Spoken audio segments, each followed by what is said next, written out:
అందరికీ నమస్కారాలు.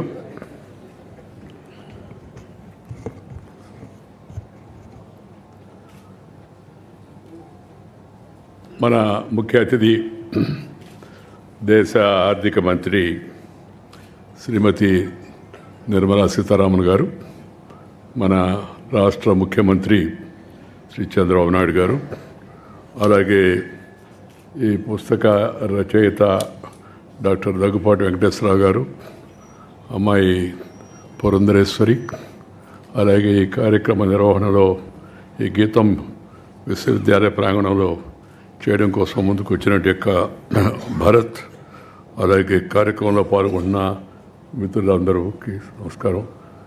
వెంకటేశ్వరరావు నాకు చాలా సంవత్సరాలు తెలుసు, కానీ మనసులో ఇంత లోతుగా ఎన్ని విషయాలు ఉన్నాయని ఇప్పుడు దాకా తెలవదు నాకు.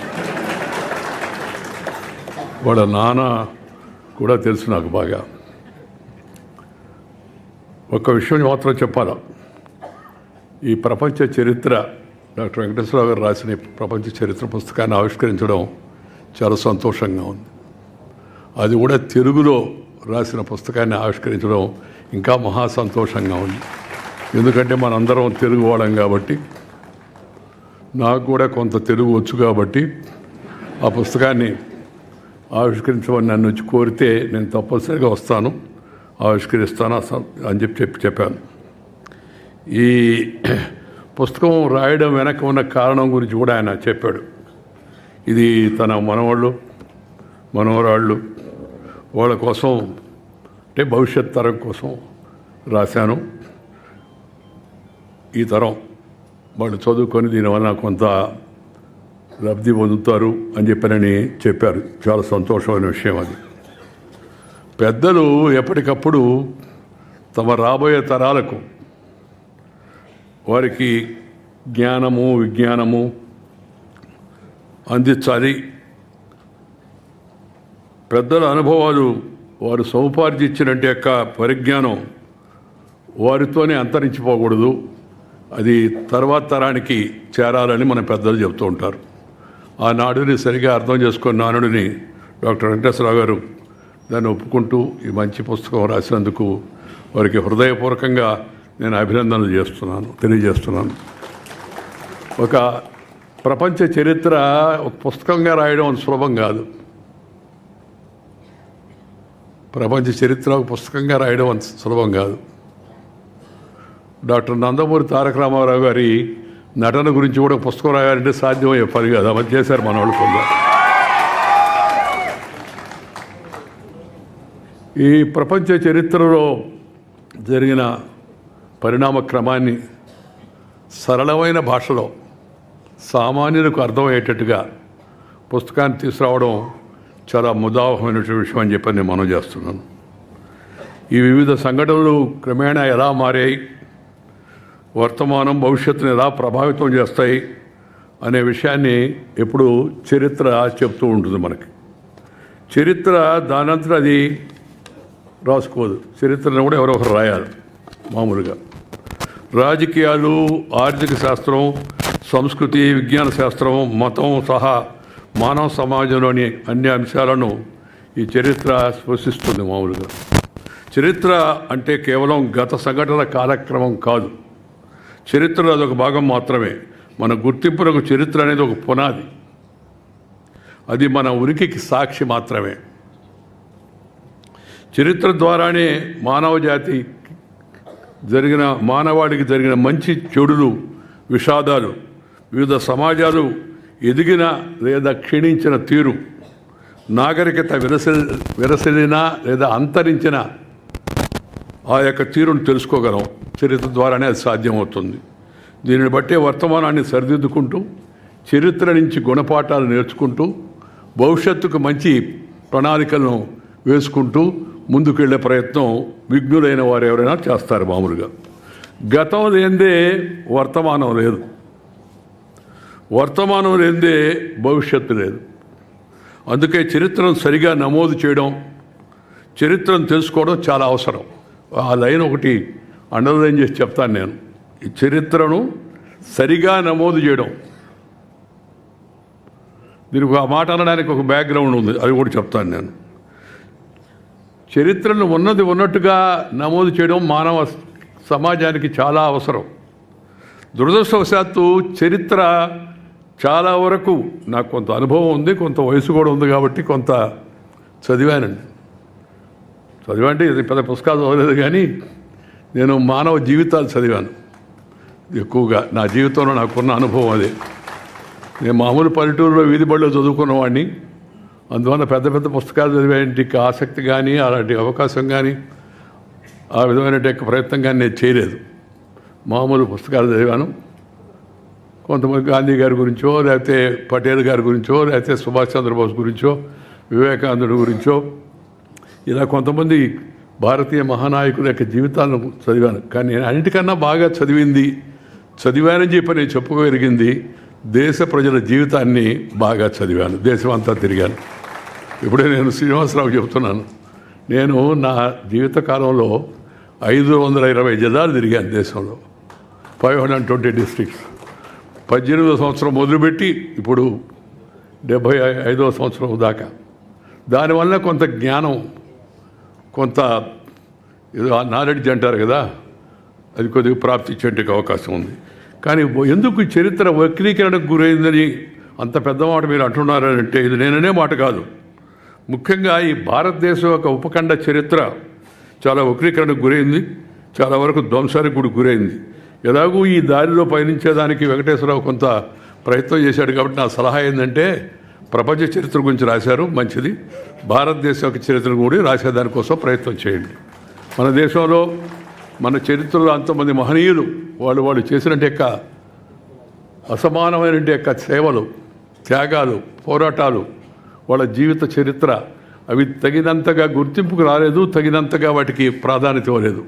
ఎందుకంటే మనం ఒకప్పుడు ప్రపంచానికి విశ్వగురువు మనం, ఆ తర్వాత విధ్వంసానికి గురి, మన చరిత్రాత్మకమైన విషయాలన్నీ కూడా చాలా వరకు ధ్వంసం చేయబడ్డాయి. మన దేవాలయాలపైన ఇస్లాం ఆక్రమణ జరిగిన తర్వాత దేవాలయాలపై చాలా దేవాలయాలు పడగొట్టారు. దేవాలయాలపైన చాలా విజ్ఞానం ఉంటుంది.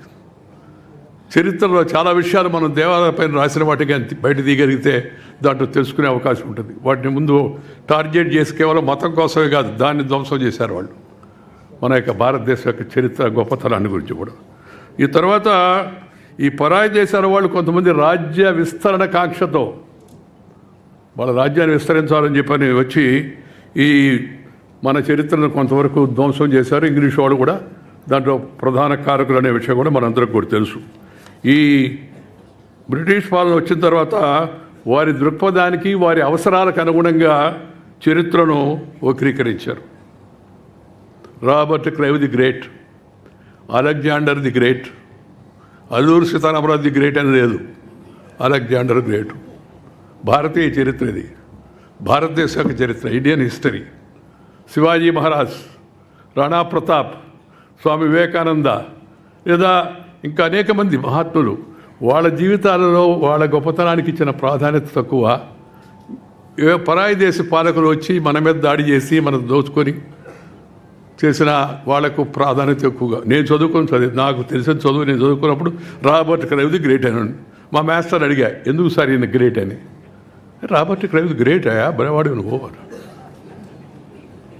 అప్పటి నుంచి ఇప్పటివరకు నాకు ఇంకా బోధపడలేదు ఎందుకు దేనికి గ్రేట్ రాబర్ట్ క్లైవ్ అని. అంటే ఇంగ్లీష్ వాళ్ళు రాశారు కాబట్టి, వాళ్ళు దేశాన్ని దోచుకున్నారు కాబట్టి. ఆ దోచుకోవడంతో పాటు కొంతమంది మనస్సును కూడా దోచుకోబోయారు. అందుకని మన వాళ్ళు ఇప్పటికి కూడా బ్రిటిష్ వాళ్ళే గొప్పవాళ్ళయ్యా, కొంతమంది వాళ్ళు ఏం చేసినా గొప్పగా చేస్తుంటారని అలాంటి భావాన్ని కలిగించారు వాళ్ళు, చరిత్రను వక్రీకరించి వాళ్ళ విషయాలను చూపించి. అందువల్ల చరిత్ర వక్రీకరణ కాకుండా జరగాల. అలాగే కొంతమంది వాళ్ళ దృక్పథంతో రాస్తుంటారు, అదొక కొత్త ట్రెండ్ దేశంలో. వాడికి ఏదో ఒక కొంతమంది లెఫ్టిస్ట్లనో, రైటిస్ట్లనో, ఆ ఇస్ట్లనో, ఈ ఇస్ట్లనో ఏదో ఆ దృష్టిలో పెట్టుకొని చరిత్రను రాయడం కూడా మనం చూస్తూ ఉన్నాం, రాశారు కూడా, దాంట్లో అనుమానం కూడా లేదు. ఈ వెంకటేశ్వరరావు గారు రాసిన ఈ ప్రపంచ చరిత్రలో తనకు తెలిసిన, తాను సేకరించిన సమాచారాన్ని బట్టి ఏదో దృక్పథంతో కాకుండా ఉన్నది ఉన్నట్టుగా సరళమైన భాషలో మన ముందు పెట్టాడు. అందువలన అది సంతోషించాల్సిన అంశంగా నేను భావిస్తూ ఉన్నాను. మన వద్ద అంకెల వ్యవస్థ మన దగ్గర ఉండింది. దాన్ని మన దగ్గర అరబ్బులు నేర్చుకున్నారు. వాళ్ళు కూడా గణితంలో కొంత కృషి చేశారు. వారి నుంచి ఐరోపాకు వ్యవస్థ, అంకెల వ్యవస్థ వెళ్ళింది. అయితే అరబ్బులేమో అంకెలను హిందుస్థానీ అంకెలని పిలుస్తారు ఇప్పటికి కూడా. పాశ్చాత్య దేశాల వాళ్ళు వాటిని అరబిక్ అంకెలు అంటుంటారు. అరబ్బులే దాన్ని కనిపెట్టినట్టుగా ప్రాచుర్యం సాగించారు. ఒక ఉదాహరణ చెప్పడం కోసం ఆ మాట చెప్తున్నాను నేను. చరిత్రను ఎలా వక్రీకరిస్తారు అనే దానికోసం అని చెప్పాలి. దేశ విభజన కారణంగా మన చాలా చరిత్రను కోల్పోయాం. మన ఆనవాళ్ళను కూడా ధ్వంసం చేశారు. ఒకప్పుడు ప్రపంచానికి విజ్ఞానం అందించిన తక్షశిల విశ్వవిద్యాలయం సర్వనాశనానికి కారణమైంది. తక్షశిల, విక్రమశిల, ఆ రోజుల్లో నలంద, ఈ విశ్వవిద్యాలయాలు ప్రపంచానికి ప్రపంచంలో వాళ్ళు అందరూ వచ్చి కూర్చొని ఇక్కడ చదువుకొని పోయేవాళ్ళు. పుస్తకాలు కూడా రాశారు. ఇది నేను వెంకయ్యనాయుడు చెప్పిందో లేకపోతే భారతీయ చరిత్రకారులు చెప్పిన విషయం కాదు. హ్యూయన్ సాంగ్, పాహియాన్, చైనీస్ చరిత్రకారులు వచ్చి ఆ రోజుల్లో పరిశీలించి చూసి రాశారు. అందువలన మనము మేలుకొని మన చరిత్రను మనం కాపాడుకోవాలా, మన సంస్కృతిని మనం కాపాడుకోవాలా. మన యొక్క ప్రభుత్వం ఇవాళ ప్రవేశపెట్టిన నూతన విద్యా విధానం ఆ దిశలో ముందడుగు వేస్తుంది. అదే కాదు, ఈ మరిగిపోడినంటే ఈ చరిత్రలో ఉన్న విషయాలను బయటికి తీయడం కోసం కూడా ఇంకా పరిశోధనలు జరగాలని చెప్పి నేను కోరుకున్నా. యువతరం విశ్వవిద్యాలయాల్లో చదువుకునేవాళ్ళు వారితో పాటు చరిత్ర కూడా తెలుసుకోవాలి. చరిత్ర చాలా అవసరం. ఇందాక వెంకటేశ్వర గారు కూడా చెప్పారు కదా, నాకు కూడా అనిపిస్తుంది. ఏ సబ్జెక్టు చదివేవాడికైనా, మెడిసిన్ చదివేవాడికైనా, ఇంజనీరింగ్ చదివేవాడికైనా, లేకపోతే ఐటీలో ఉండేవాడికైనా దేశ చరిత్ర ఒక తప్పనిసరి భాగం చేయాల్సిన అవసరం ఎంతో ఉంది. చరిత్రను తెలుసుకోవాల్సి ఉంది. ప్రతి ఒక్కరు కూడా చరిత్రను తెలుసుకోవాల్సి ఉంది. ఈ గుజరాత్లో అత్యంత ప్రాచీన నగరం ద్వారకా విశేషాలను పరిశోధించే లక్ష్యంతో పురావస్తు శాఖ రంగంలోకి దిగి సముద్ర గర్భంలో ఉండే ఆనవాళ్లను సేకరించే ప్రయత్నం చేస్తూ ఉన్నారు. ఇప్పుడు మనం పరిశోధనలు చేసేవాళ్ళు మరింతగా పరిశోధనలు చేసి సమగ్రంగా మన చరిత్ర, మన సంస్కృతి, మన ఆనవాళ్ళు, మన పద్ధతులు, ఆదికాలం నుంచి, వేదకాలం నుంచి, పుణ్యకాలం నుంచి, పురాణకాలం నుంచి మన పూర్వీకులు అనుభవించి, రంగరించి, సేకరించినట్టు యొక్క ఆ సమాచారము, విజ్ఞానము మనం ముందుకు తీసుకెళ్లే ప్రయత్నం చరిత్రకారులు చేయాలని చెప్పని నేను కోరుకుంటున్నాను.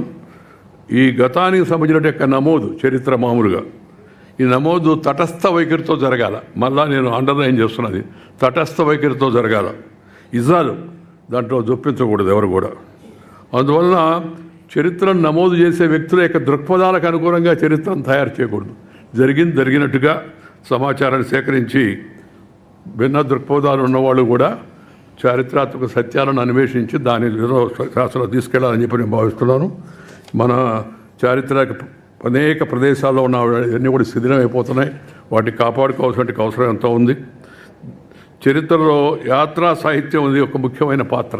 యాత్రా సాహిత్యం నేను చెప్పాను కదా, కొద్దిగా నాకు ప్రాపంచిక పరిజ్ఞానం వచ్చిందంటే తిరగడం వలనని. మన దేశంలో తిరిగాను, విదేశాల్లో కూడా తిరిగాను.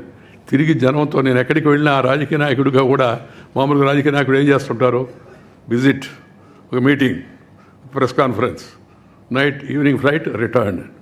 నేను జీవితంలో ఒక లక్ష్యం పెట్టుకున్నా, ఎక్కడికి వెళ్ళినా సరే అక్కడ రాత్రి నైట్ హాల్ట్ చేయాలా. అప్పుడే అసలు విషయాలు బయటకు వస్తాయి. మనకి అందరూ మాట్లాడతారు మనసు విప్పి. నువ్వు అటు కాకుండా వెళ్ళి కార్యకర్తలను అడ్రస్ చేస్తావు, మీటింగ్ అడ్రస్ చేస్తావు, ప్రెస్ అడ్రస్ చేస్తావు, వెళ్ళిపోతావు అనుకోండి, నీకు లోతైన విషయాలు తెలవు. నేను ఆ దృక్పథాన్ని అనుసరించి ఎక్కడికి వెళ్ళినా రాత్రిపూట ఉండడం, వారితో గడపడం అలవాటు చేసుకోవడం వలన కొంత విషయ పరిజ్ఞానం వచ్చిందని చెప్పని నేను భావిస్తున్నాను. ఈ హ్యూయన్ సాంగ్ చాలా విలువైన సమాచారాన్ని సేకరించాడు. మన ప్రాచీన భారతదేశం యొక్క విద్యా వ్యవస్థను గురించి కూడా, ఆ రోజున సమాచారం గురించి కూడా అందించాడు. అది అంటే ఇందాక చెప్పాను కదా, ఈ యాత్రీ సాహిత్యం ఏతుందో దాన్ని చక్కగా నమోదు చేసే ప్రయత్నం ఆ రోజుల్లో అతను చేశాడు. కొంత యాత్రికులు సంపూర్ణ అవగాహనతో, తటస్థ వైఖరితో వివరాలు నమోదు చేస్తే భవిష్యత్తుకి మంచిగా ఉంటుందని నేను భావిస్తున్నాను. భారత్లో యాత్రా సాహిత్యం రాసిన వారు తక్కువే. తెలుగులో యాత్రా చరిత్రలో ఏనుగుల వీరాస్వామయ్య అని ఆయన రాసిన కాశీ యాత్ర చరిత్ర 1930-31 సంవత్సరంలో చాలా ముఖ్యమైనది. మొదటిది కూడా ఒక రకంగా చెప్పాలంటే యాత్రా సాహిత్యంలో. యాత్రా సాహిత్యం ద్వారా ఆయా ప్రాంతాల విశేషాలు, అక్కడ ప్రజల సాంస్కృతిక జీవన పరిస్థితులు తెలుగునేటికి అవకాశం ఆధారపడి ఉంటుంది. ఇప్పుడంతా ఫేస్బుక్, ఇన్స్టా, యూట్యూబ్ వంటి సామాజిక మాధ్యమాలు చొచ్చుకుపోతున్నట్టే ఈ రోజుల్లో ఈ ట్రావెల్ బ్యాగ్స్ కూడా వస్తున్నాయి. చూసింది చూసినట్టుగా, ఉన్నది ఉన్నట్టుగా వీటిలో నిక్షిప్తం చేయడం ఒక మంచి పరిణామం అని చెప్పి నేను భావిస్తున్నాను. ట్రావెల్ యాక్స్ వరకు పర్వాలేదు, కానీ ముఖ్యమైన రాజకీయ పరిపాలనా అంశాలు, సమాజాన్ని విస్తృతంగా ప్రభావితం చేసే అంశాలు మాత్రం వక్రీకరణలు, అర్ధసత్యాలు ఇప్పటికి కూడా కనబడుతున్నాయి. ఈ సోషల్ మీడియా మొదట్లో చాలా పాజిటివ్గా ఉండేది. ఇప్పుడు సోషల్ మీడియా కాస్త యాంటీ సోషల్ మీడియాగా తయారైపోతుందని చెప్పి భయం కలుగుతుంది. అలాగే ఇప్పుడు రాబోయే రోజుల్లో ఆర్టిఫిషియల్ ఇంటెలిజెన్స్ అంటున్నారు. అది కూడా ఏం చేయగలదో నాకు అర్థం కాదు. నేను చెప్పాక నాకు అంత పెద్దగా చదువుకున్నవాడిని కాదు నేను. ఆర్టిఫిషియల్ ఇంటెలిజెన్స్లో నేను ఇక్కడ ఉంటే అక్కడ ఉన్నట్టుగా చూపించి ఇంకేదో చేస్తున్నట్టుగా చేస్తే ఏమవుతుంది, దీనికి పరిష్కారం ఏంది, సరైన పద్ధతిలో నడపగలిగితే మంచిదే. ఇప్పుడు సోషల్ మీడియాని కాస్త అదుపులో పెట్టాలనేది కేంద్రం ఏదో కొన్ని తీసుకొస్తుంటే దానికి గొడవ చేస్తారు. అంతా కూడా మీరు ఎట్లా కంట్రోల్ చేస్తారని. కంట్రోల్ చేయకపోతే వచ్చే పరిణామాలు ఏందో మీరు చూశారు. ఆంధ్రప్రదేశ్లో ముఖ్యంగా సోషల్ మీడియాని ఎలా వాడుకునేట్టుగా చేశారు. దాని పరిణామాలు ఏమిటి, దాని పరిణామాలు ఇప్పుడు కొంతమంది అనుభవిస్తున్నారు. అదేమంటే మేము అనుకోలేదు, నేను కాదండి, ఆయన ఎవరో ఎక్కడి నుంచో చెప్పాడు, ఆయన చెప్తే నీకు బుద్ధి ఉండబడలే చేయడానికి. సింపుల్. ఇది వేరే విషయం అనుకోండి. రాజకీయాల్లోకి ఆ వ్యక్తుల గురించి పోను, నేను రాజకీయాల్లో లేను నేను ఇప్పుడు, అందువల్ల నాకు దాని గురించి పెద్ద ఇదే. కానీ జరుగుతున్న విషయాలు వాటి గురించి సహజంగా ఒక బాధ్యత కింద పౌరుడిగా ఆందోళనగా ఉంటుంది. అందువలన చరిత్ర అనేది కేవలం చరిత్రకారులు లేకపోతే రచయితలకు మాత్రమే పరిమితం కాకూడదు. అది సమాజంలోని అందరి యొక్క బాధ్యతగా ఉండాలని చెప్పి నేను భావిస్తున్నాను. చాలా సంతోషం. మంచి పుస్తకం ఆవిష్కరించే ఈ కార్యక్రమంలో అందరూ